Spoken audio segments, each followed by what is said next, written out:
Hello बच्चों, let's read this question. Question says for the cell reaction 2Ce plus 4 plus cobalt gives us 2Ce plus 3 plus cobalt plus 2.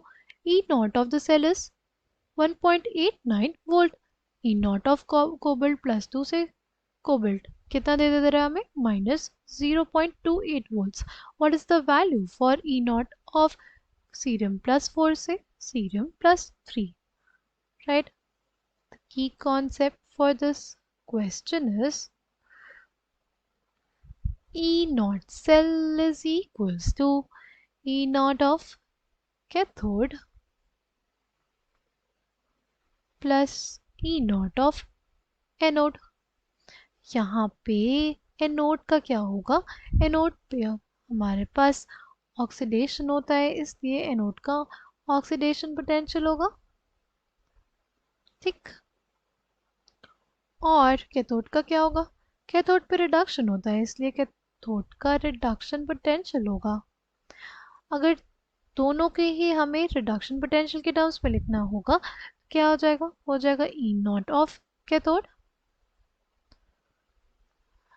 Minus of E nought of anode. ठीक. देखो, जो हमारे पास reduction potential होता है वो होता है ऑक्सीडेशन पोटेंशियल का एडिटिव इनवर्स. यानी अगर 0.3 हमारे पास ऑक्सीडेशन पोटेंशियल है तो माइनस 0.3 क्या हो जाएगा, रिडक्शन पोटेंशियल. अब यहाँ पे जो दोनों वैल्यूज हैं वो किस में है, वो हमें दी होंगी रिडक्शन पोटेंशियल के टर्म्स में. राइट, किस में, रिडक्शन पोटेंशियल के टर्म्स में. ठीक.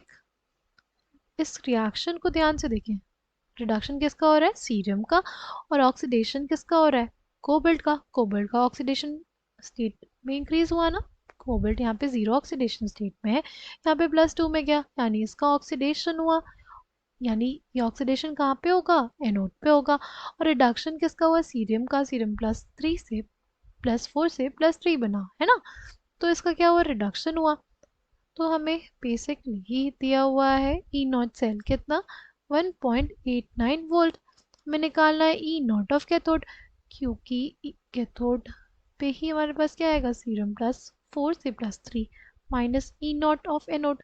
वो क्या हो जाएगा, वो हमारे पास हो जाएगा रिडक्शन पोटेंशियल ऑफ कोबाल्ट +2 से कोबाल्ट. ठीक है, इसको सॉल्व करेंगे हम.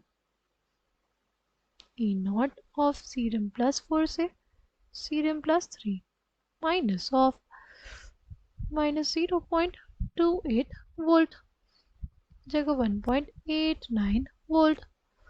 अब ई नॉट ऑफ सीरम +4 से सीरम +3 कितना आ जाएगा, 1.89 माइनस 0.28 वोल्ट.